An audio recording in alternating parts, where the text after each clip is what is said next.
just for a little while, if you don't mind, we're going to pretend that I'm your grandma, okay? And you're my grandchildren. And I'm going to tell you a story that was told to me by my grandmother. And she learned it from her grandfather. And I want you to remember it, because someday, a long time from now, you're going to be grandparents. And you'll want to tell this story to your grandchildren, because you see, telling is what keeps the story alive. Yeah? Okay, grandchildren. It's like this. A long time ago, things were very different around here. Yes, there was Mount Diablo, and there was the valley below. But on the mountain and in the valley below, there was nothing but rocks and stones and gravel. You see, there was no water.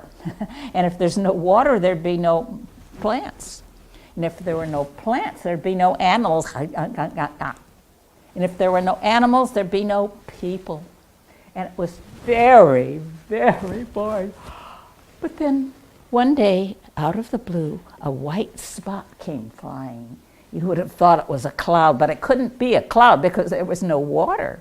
As it got closer, you could see it was a beautiful white bird named Raven. And he sat right down next to one of the big rocks, and he looked around and he said, "Pretty boring around here." "Well," said the rock, who rocked when he talked, "we like it." "Well, it'd be much more interesting if there was some water." You see, Raven was very, very thirsty. "Well," said the rock, "so happens I know where the water is." He was pretty smart for a rock. "It's all up inside Mount Diablo." "Good," said Raven. He started to fly up to Mount Diablo to get the water because he was very, very thirsty. "Now, wait a minute," said the rock. "I wouldn't go up there if I were you." "Yes, there is a big reservoir of water inside the mountain, but there's a huge giant that's guarding it. Oh, and he's very mean and very selfish. No, I wouldn't go up there if I were you." "No problem," said Raven, because he was very, very thirsty. So he flew up around the top of Mount Diablo, and sure enough, there was a smoke hole in the top of the mountain. Now, if there's a smoke hole, that means there's smoke.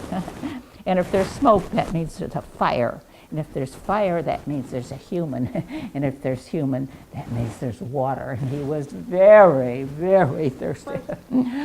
But how to get in?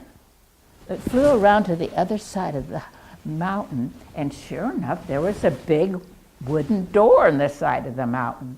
And he knocked on the door with his beautiful white beak, and a voice said, "What do you want?" "Well, I'm a living creature, and I think you're a living creature, and I'd like to talk."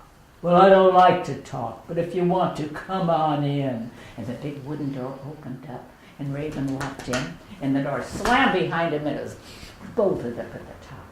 It was really dark inside there. But once he got used to the darkness, he'd see. Yes, there was a big reservoir of water, and standing beside it was a giant who looked kind of like a sack of water. And the giant said, "Well, what do you want to talk about?" "Well," said Raven, "I'm a storyteller. I'd like to tell you one of my famous stories." "Well, I don't like stories, but if you want to, go ahead and tell it." And the giant sat down on his big stone chair, and the Raven said, "Well, usually when I tell a big sack of water, when I tell somebody a story, I get something for it." "Well, all I've got is water, but if you want some, help yourself." Oh, did he want some? He went down to the big reservoir of water and stuck in his beautiful white beak and drank and drank. It was really good, cold and pure. He drank so much that his little belly was out to here.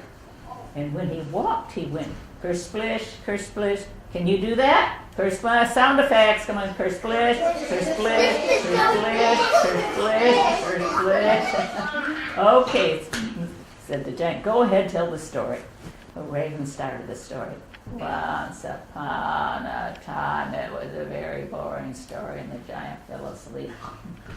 So he went down to the big reservoir of water again. He stuck in his white beak, and he drank, and he drank. He drank so much. Now his belly was out to here. Sound effects. Kersplish, kersplish, kersplish, kersplish. And that woke up the giant. He said, go ahead, tell the story. So Raven started again. Once upon a time, it was such a boring story. He learned it from the rock people. So he went down to the big reservoir of water again, stuck in his beak, and drank, and he drank, and he drank, and now his little belly was out to here. The sound effects, kersplish, kersplish, kersplish, kersplish. Of course, that woke up the giant, and he said, go ahead, tell the story. So he started again. Once upon a time, and the giant fell asleep. He went down to the big reservoir of water again, and he stuck in his big, beautiful white beak. He drank, and he drank, and he drank up the entire reservoir of water, and his belly was out to here. Sound effects! Kersplish, kersplish, kersplish, kersplish.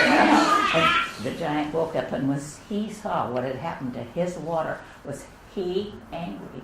Boy, was he going to get that lousy bird and wring it by the neck. So he grabbed for Raven, and Raven splashed away. He grabbed Raven, splashed, grabbed, splashed, grabbed, splashed. And he just about had him by the neck when Raven remembered the smoke hole. So he went to the smoke hole. He got his head out of the hole, but the rest of him was so full of water that he was stuck in the hole. What was he going to do? Well, the giant knew what he was going to do. He built a big fire right underneath the smoke hole. And the smoke came up, and Raven's tail started turning black. And he was choking and choking. What was he going to do? So he turned to the east, took a big breath of air, and he went, patooey, kersplash. There were all the rivers, the Sacramento, the San Joaquin. Have you heard of them? Yeah. Sacramento, San Joaquin. Have you heard of those rivers? We need a little geography lesson here. And he could get a little bit out of the smoke hole, but not completely. So the giant blew again. And now Raven's body was turning all black, and he was choking and choking. What was he going to do? So he turned to the north.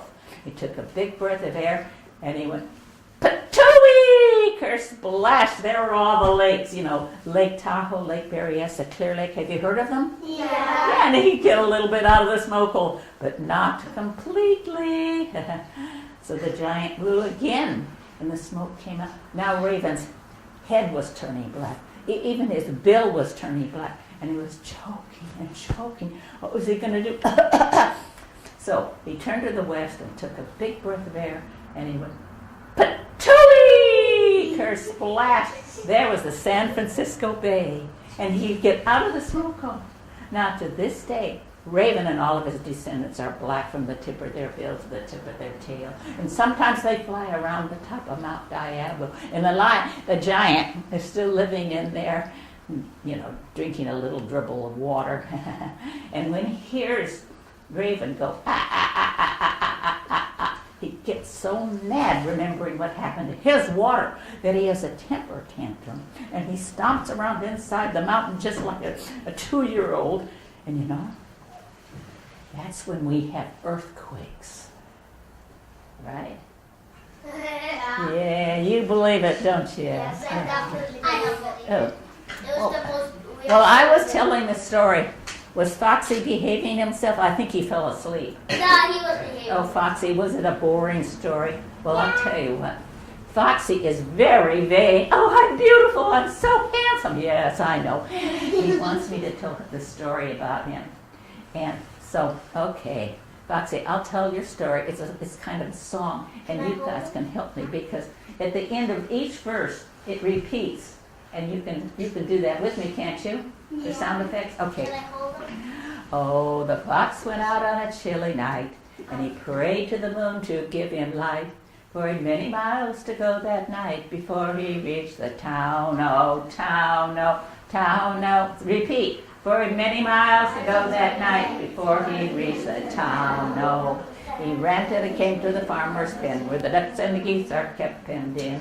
A couple of you will grease my chin before I leave this town. No, town, no, town, no. A couple of you will grease my chin before I leave this town. No. First he grabbed the gray goose by the neck. He slung the duck across his back.